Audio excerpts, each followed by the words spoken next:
Bon, alors bonjour à tous. Je suis ravie de vous trouver ce soir pour un moment un peu spécial pour moi.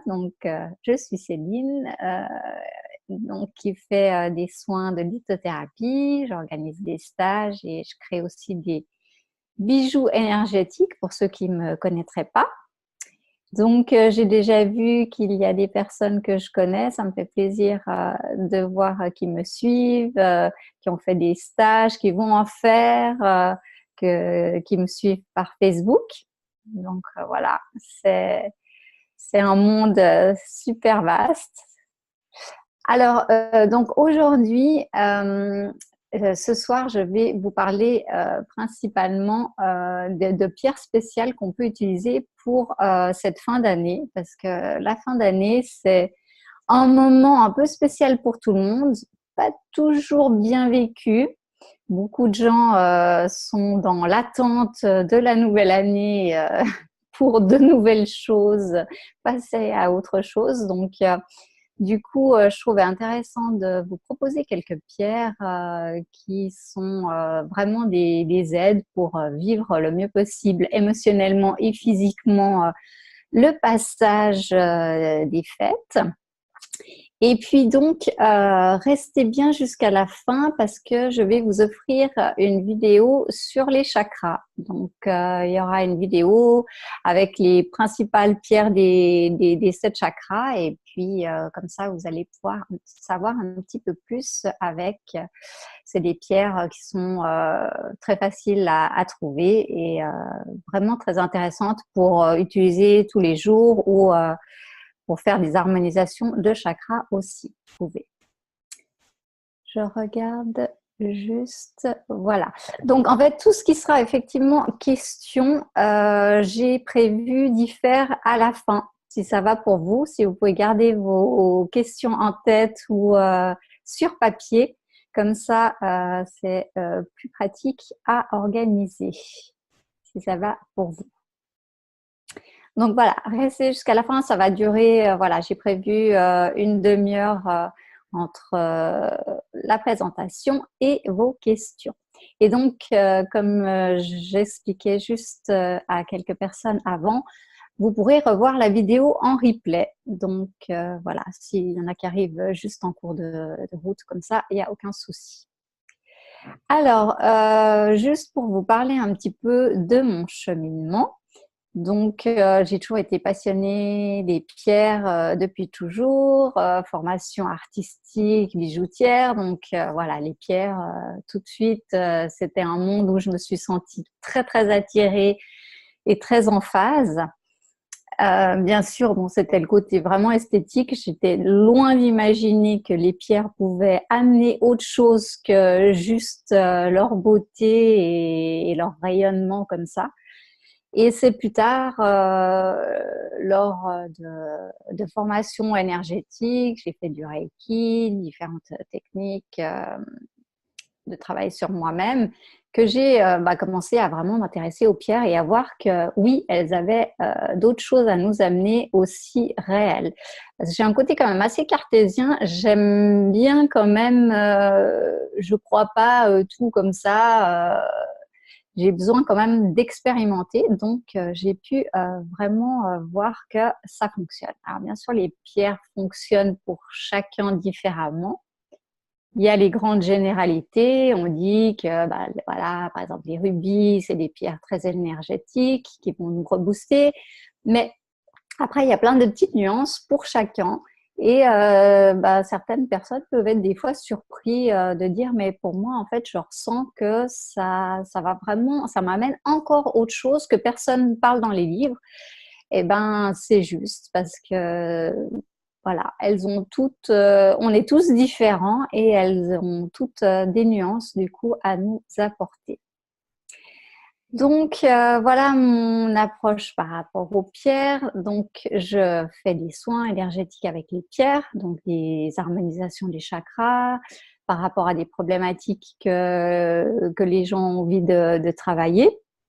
Je fais aussi depuis peu des massages avec les pierres. Ça, c'est aussi vraiment quelque chose que je trouve formidable. C'est une approche vraiment plus avec le corps, Il n'y a pas du tout le mental qui vient interférer. Et puis, c'est vraiment la pierre et la personne sous forme avec des pierres donc qui sont chauffées et de l'huile. Ça va vraiment diffuser l'énergie de la pierre très rapidement au corps. Donc, c'est vraiment quelque chose que j'aime beaucoup.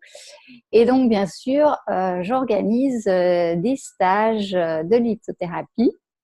Donc, j'en organise en présentiel sur Genève, en Suisse, qui sont des modules en fonction de où on veut aller. On peut faire juste un module d'introduction pour ceux qui ont envie juste de découvrir et s'arrêter là, si c'est OK.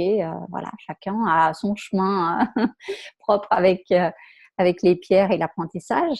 Ou alors après, on peut faire un deuxième module où on va aller plus loin, ou un troisième module où on va pouvoir après vraiment pratiquer, puis amener ça pour sa pratique thérapeutique, pour ceux qui seraient peut-être principalement déjà thérapeutes énergéticiens.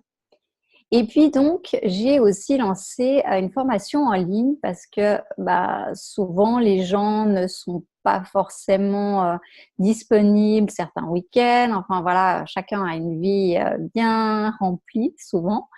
Donc, la formation en ligne, c'est une formation qui est beaucoup plus complète et puis qui va permettre justement de le faire vraiment à son rythme, revoir les vidéos. Des fois, suivant si on est plus visuel, eh bien, on appréciera de pouvoir revenir dessus.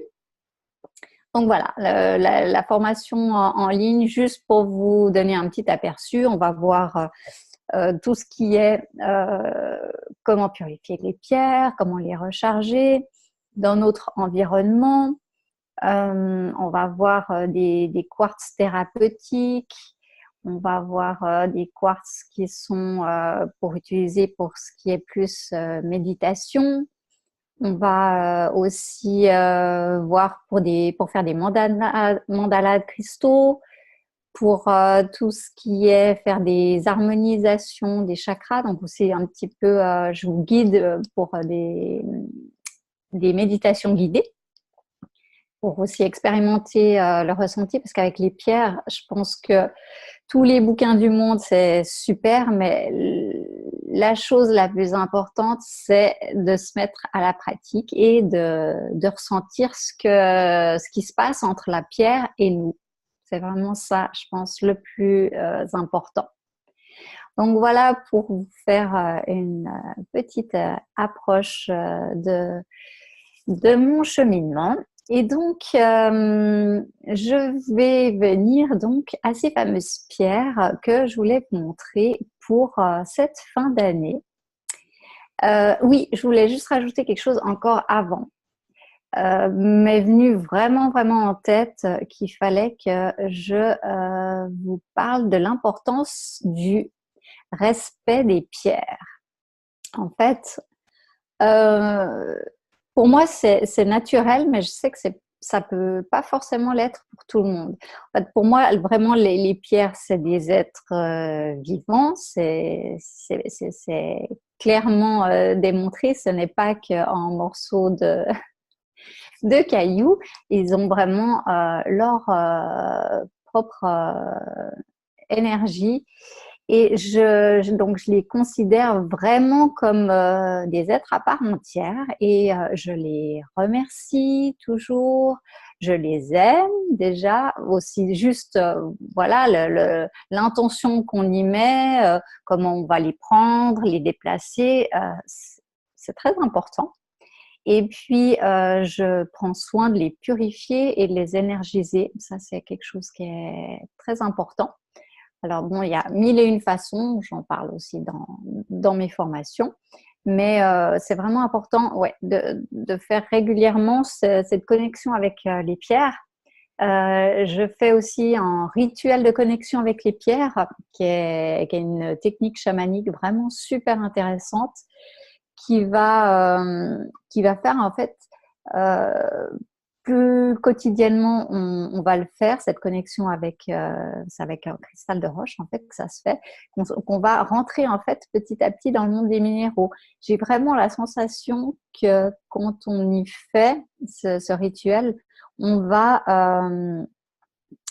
les minéraux nous ouvrent leurs portes. Je pense qu'il faut vraiment voir que c'est un monde où, très subtil, où il peut y avoir aussi des barrières qui sont des fois en fonction de qu'on n'est peut-être pas prêt d'aller plus loin. Donc voilà, j'ai vraiment la sensation qu'il y a comme des portails qui se font avec les pierres, et de plus en plus après, on est sensible et on ressent vite les énergies des pierres.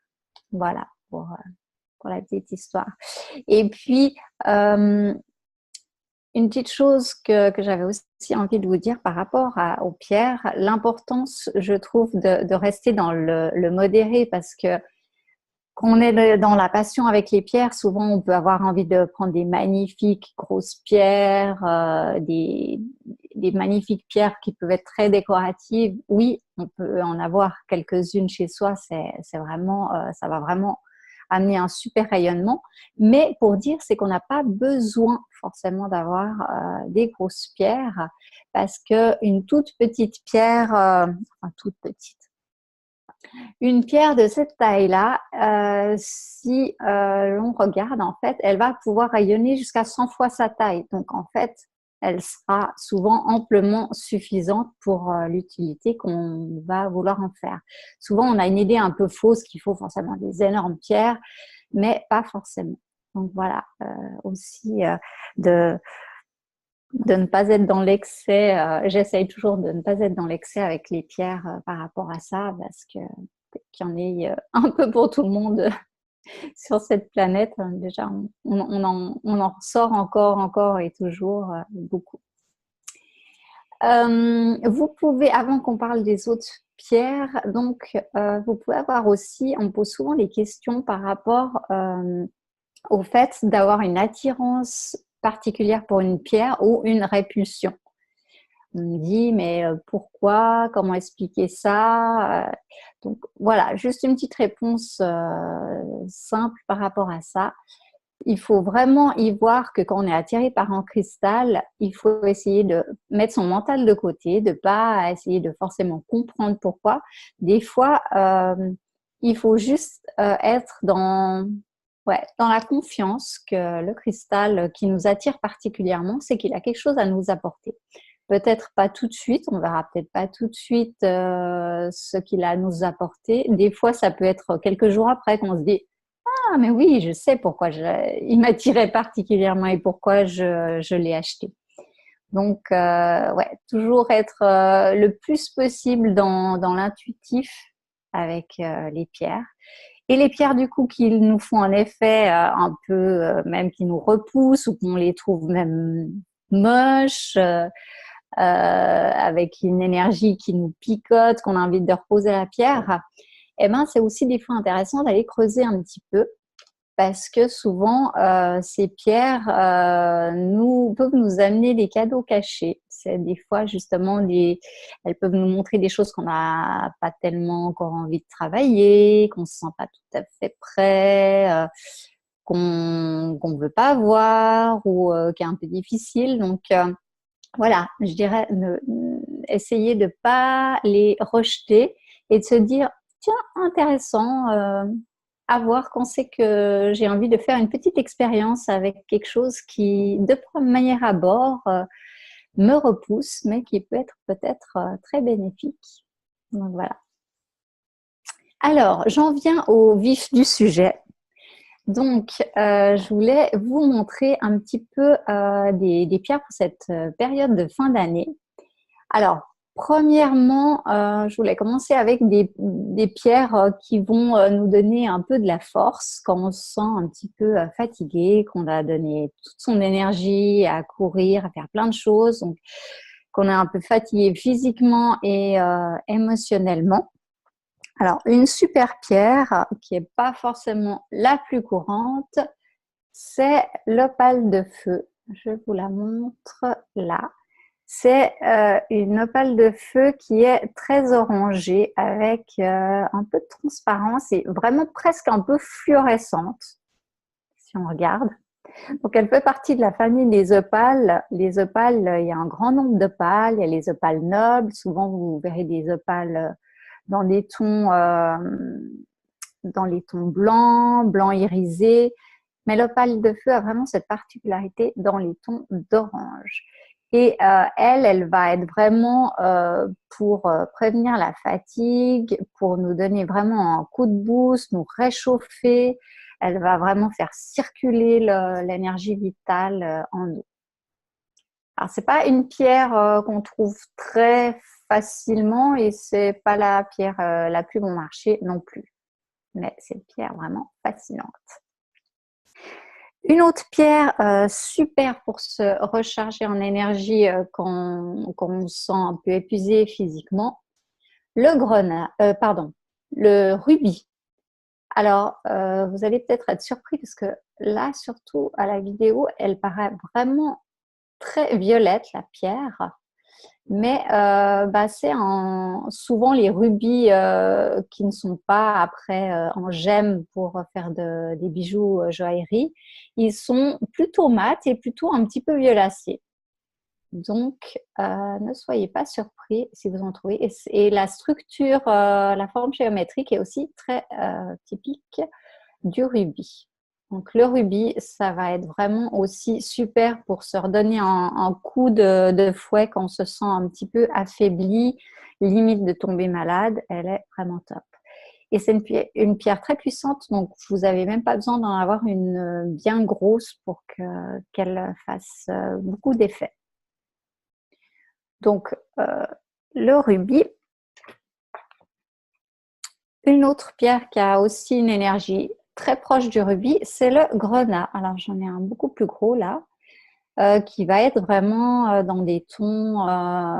celui-ci, c'est le grenat allemandin. Il y a aussi beaucoup de sortes différentes de grenats.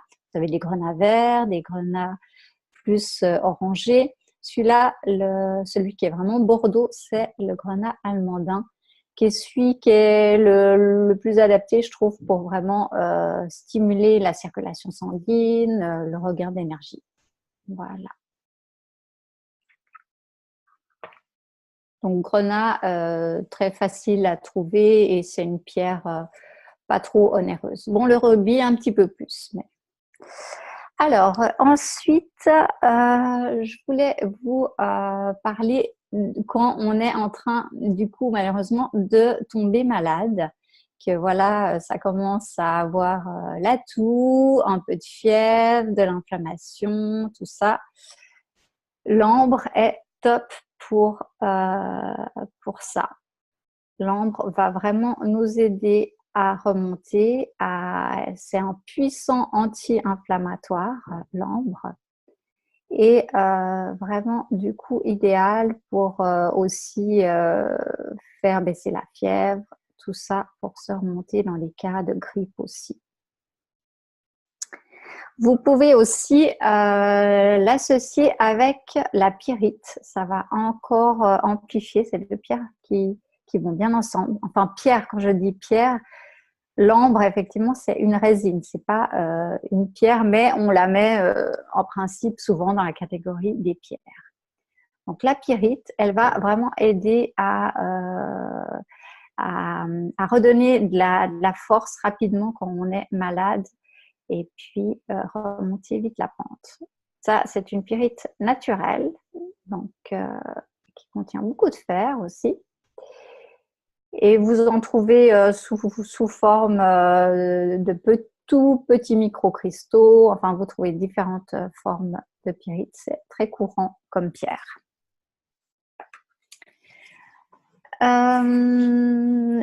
Oui, l'aigue marine. L'aigue marine, la jolie bleue aigue marine, la famille des béryls. C'est une pierre qui... Ah, je vois qu'il y a des questions.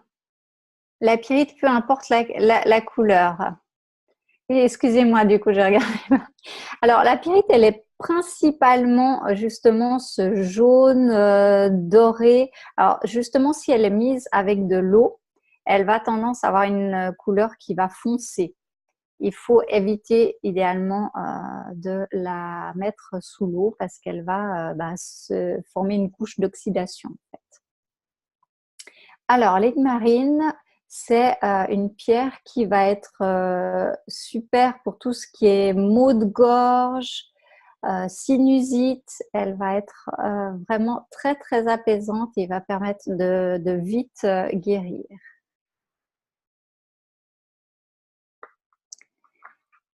Vous avez aussi le lapis lazuli. J'en ai un tout petit bleu. Ah, la couleur, on le voit bien là. Qui est une pierre vraiment très anti-inflammatoire. Elle va être très très bien pour les maux de tête qu'on peut avoir justement quand on est très pris du nez, de la gorge, tout ça. Elle va faire baisser la fièvre. En fait, c'est une pierre qui est anti-feu en quelque sorte dans le corps. Elle va vraiment permettre de calmer, d'apaiser tout ce qui est feu, donc douleur de gorge aussi, elle va être bien. Donc, les petites dorures que vous voyez souvent dans le lapis lazuli, je crois que je vous ai bien dit, Justin, j'ai un petit doute. Donc, le lapis lazuli, les petites dorures à l'intérieur, c'est justement de la pyrite qu'on a vu juste avant. Les petites paillettes de pyrite. Alors, le lapis lazuli, il n'est pas toujours aussi bleu foncé comme ça. Il peut être une couleur un petit peu plus délavée, mais ceux-ci sont vraiment très recherchés. Je vous montre maintenant la sugilite. C'est une pierre assez rare qu'on trouve souvent petit. Donc là, je vous montre mon pendentif. C'est en violet qui peut ressembler un petit peu à l'améthyste, mais elle n'est pas transparente. C'est vraiment assez mat. Cette pierre, elle est vraiment puissante pour drainer l'organisme au niveau de tout ce qui est drainage lymphatique. Donc, vraiment, quand on a été en bas à cause d'un gros rhume ou comme ça va nous aider à éliminer, pardon, à éliminer tout ce qu'il y a à éliminer. Et puis, elle va vraiment rebooster le système immunitaire. Elle va beaucoup travailler sur le thymus. Par contre, alors attention, c'est une pierre à ne pas mettre entre les mains des enfants parce que c'est vraiment une pierre très très puissante et une pierre de guérison vraiment très puissante, trop forte pour les enfants. Vraiment à faire attention et à être à l'écoute avec cette pierre parce que parfois elle peut vraiment faire trop travailler des choses dans le corps. C'est vraiment une des pierres qu'on conseille même pour des cas de maladies graves, qui est un bon soutien justement pour permettre aussi le côté régénération cellulaire, tout ça. Vous avez aussi la séraphinite, qui est une jolie verte, qui a des reflets par couche, des verts foncés, qui est super aussi pour favoriser l'auto-guérison. Donc, une pierre vraiment aussi qui va vraiment rebooster et tout ce qui est depuis la cellule pour des problématiques même assez importantes de santé. Et bien sûr, l'émeraude. Alors peut-être vous allez être surpris parce que ce n'est pas la couleur de l'émeraude que vous pouvez peut-être imaginer, en tout cas pas du tout ce qu'on voit dans les joailleries. Elle a un vert effectivement plus terne, mais c'est une émeraude brute comme ça. Enfin brute, elle a été bien sûr un petit peu roulée dans des tonneaux pour arrondir tout ça. Mais alors l'émeraude, c'est vraiment une pierre très forte en énergie de guérison. Elle va aussi vraiment stimuler le système immunitaire, être super pour des problèmes de fièvre, pour, pardon, pour quand on a la grippe. C'est vraiment une super aide sur le plan physique très forte.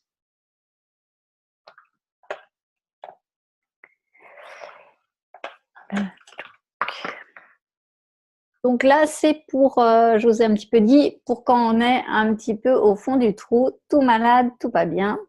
Et maintenant, après avoir utilisé ces pierres, ça devrait aller mieux. Et je vais vous parler du coup d'autres pierres qui vont être plutôt sur le plan émotionnel. Des pierres quand on est un petit peu dans un surménage justement de fin d'année, qui a vraiment trop de stress mental, qu'on a l'impression de ne plus arriver à gérer les choses. Donc il y a deux pierres que je vous conseille qui sont super, c'est l'améthyste. On peut trouver violet plus ou moins clair ou plus ou moins foncé. L'améthyste est vraiment top pour calmer le surstress. Et vous avez la fluorite. Je vous montre celle-ci que j'ai là. La fluorite qu'on peut trouver autant dans les tons de vert, de violet, de bleu, mélangées souvent. Elles ont un petit peu une teinte mélangée, celle-ci est vraiment que verte. Mais dans tous les cas, toutes les fluorites vont être très bien pour justement faire baisser le niveau de stress. Fin d'année, un autre problème souvent se présente chez pas mal de personnes, un côté un petit peu bluesy, voire un peu dépressif, plus trop le moral, voire un peu de tristesse qui peut remonter, des personnes chères qui sont plus avec nous dans notre famille, enfin, c'est aussi pas toujours le moment le plus simple. Donc, une pierre qui est top pour redonner ce côté joie de vivre, nous rouvrir notre cœur et pouvoir apprécier pleinement l'instant présent, c'est la citrine jaune qui est souvent assez claire. Si elles sont jaunes très pétants, c'est souvent qu'elles sont malheureusement chauffées, ce qui ne fait pas qu'elles ne perdent pas totalement leurs propriétés, mais voilà, le plus naturellement possible on peut les avoir, le mieux c'est, je conseille. Alors ensuite, je voulais vous parler, vous présenter deux pierres. Pour plus particulièrement, je pensais pour vraiment un peu l'ambiance repas de Noël, c'est pas toujours facile d'arriver à discuter de manière fluide avec certaines personnes. Il y a des fois des tensions. Enfin, voilà, ça peut être un peu mouvementé émotionnellement.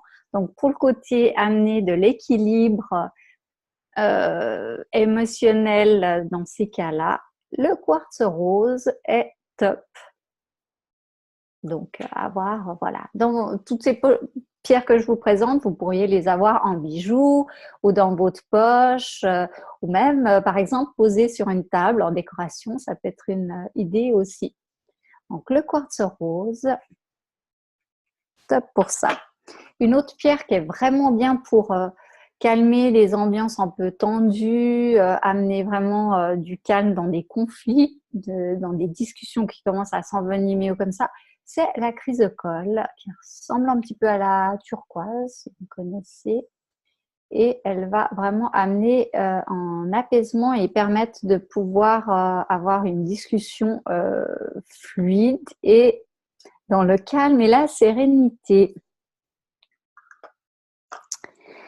Et j'ai pensé à une autre pierre qui serait l'après-Noël, l'après-fête. C'est une pierre pour quand on a un petit peu peut-être exagéré sur les bons repas, les bons alcools.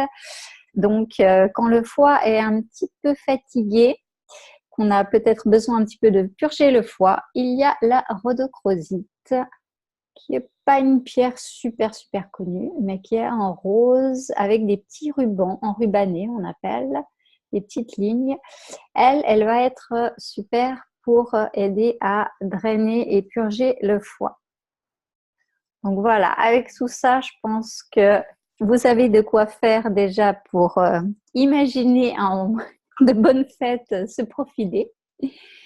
Et puis, donc, alors, par exemple, je voulais comme ça aussi partager par rapport à ce que j'ai fait moi aujourd'hui pour venir faire cette webconférence, parce que c'est quand même ma première webconférence, donc il y avait quand même un niveau de stress qui était là.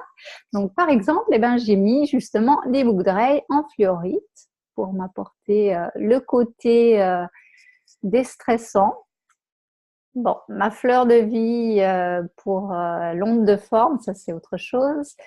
Alors, j'avais besoin aussi un petit peu de vitalité pour pouvoir quand même avoir toute mon énergie après une journée de travail. Donc, j'ai mis un bracelet en grenat, le grenat top pour avoir le plus d'énergie possible et être reboosté. Bon, celui-là, on a l'impression qu'il est noir, mais c'est en grenat couleur très foncée. Bien sûr, j'ai aussi une tourmaline. Tourmaline noire, je ne vous en ai pas parlé, mais je pense que vous devez certainement connaître. C'est vraiment une pierre qui est super pour l'ancrage, pour la protection. Donc, moi, j'ai un peu tendance des fois à être vite un peu haute, perchée et avoir du mal à avoir les pieds bien sur terre. Donc, elle m'aide à voilà, avoir bien cette connexion et cette stabilité. C'est une super pierre à avoir. On va plutôt mettre dans la poche ou vers le bas du corps, idéalement. Et puis, j'ai aussi, bon, j'ai vraiment pris quand même pas mal de pierres sur moi, mais c'était aussi l'occasion du coup de partager ça. Et j'ai pris aussi une aigue marine, comme je vous en ai montré une autre, pour le côté, alors moi je vous ai parlé du côté par rapport au physique, que ça allait aider la gorge, les sinusites et tout. Mais elle a le côté aussi amener de la fluidité à tout ce qui est parole, lorsqu'on doit s'exprimer, pour voilà, amener l'expression la plus claire possible. Donc, je me suis dit que ça serait une aide assez importante à avoir pour aujourd'hui. Voilà, voilà. Donc, je vous propose de répondre à vos questions si vous en avez. Je regarde un petit peu parce que je n'ai pas été super bien concentrée là-dessus. Ah. Est-ce qu'il y aurait encore des questions peut-être? Ah oui. Katia qui veut me poser une question. Oui.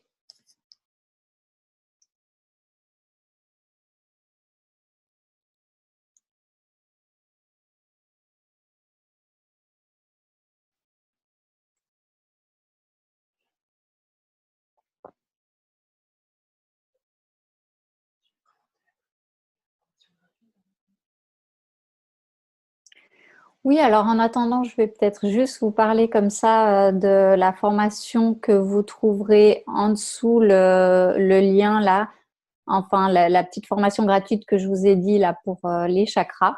C'est sous forme de 2 vidéos et en PDF après pour donc aussi de la même façon que je vous ai présenté là. Je vous montre les pierres et je vous parle de leurs principales vertus. Alors, il y en a quelques-unes justement qu'on a vues aujourd'hui, par exemple la citrine, on verra plus en détail. On verra plus en détail aussi le lapis lazuli, l'aigue marine, la tourmaline noire aussi. Alors, y a-t-il du fait que les pierres qu'on porte nous donnent en énergie leur propriété? Alors, y a-t-il un maximum de pierres à porter en poche pour pas trop mélanger les énergies? Effectivement, moi je pense que ce que j'ai mis sur moi, par exemple, c'était un peu en max. Je dirais que porter pas plus que 5 pierres sur vous, c'est vraiment amplement suffisant. Et puis le but, c'est aussi de ressentir ce qui se passe avec la pierre. Donc si finalement vous avez trop de pierres, vous ne ressentirez plus rien du tout. Donc je vous conseille effectivement, idéalement, je dirais 3. Comme ça. Mais voilà, essayez de ne pas en avoir trop sur vous. 5 max, max, max. Et puis, Katia qui me dit donc, il ne serait pas conseillé d'en avoir trop sur soi. voilà, au risque de surcharger. Oui, il y a aussi, ah bah voilà, c'est un peu la même. Oui, c'est que déjà, ça peut surcharger. J'aime bien appeler ça de la ratatouille énergétique. Donc, j'expérimente beaucoup la ratatouille énergétique vu que je travaille aussi dans une boutique de minéraux et du coup, en fait, je suis constamment entourée de plein de pierres d'énergie différentes et effectivement, ben trop après, ça peut nous brasser et finalement nous rendre des fois pas bien. Donc effectivement, le trop est vraiment l'ennemi du bien avec les pierres. Alors, on est connectés, Katia et moi, oui. Alors, Christelle donc met le lien pour la mini formation gratuite sur les chakras, qui est juste là, si vous voyez. Donc, traiter ce qui nous est nécessaire en priorité. Alors, oui, alors je vous conseille de faire même des périodes. Idéalement, l'histoire des 21 jours, c'est vraiment un cycle pour vraiment bien voir ce qui se passe avec une pierre vraiment expérimentée. Vous avez, par exemple, soit que vous avez une problématique ou envie, justement, une attraction avec une pierre, vous essayez chaque jour de vous connecter avec cette pierre et puis comme ça, vous pourrez vraiment, au bout d'un laps de temps de voilà, quelques semaines, voir ce qui se passe clairement. Et c'est aussi ce qui fait après qu'on peut vraiment bien connaître les pierres. Comment savoir où choisir? Oui, alors ben, j'en parle dans ma formation. Il y a plein de techniques pour choisir. Il y a le côté justement intuitif, il y a aussi ben, le côté, il y a les livres, il y a le pendule, la radiesthésie, il y a pas mal de techniques. C'est à expérimenter. Ouais.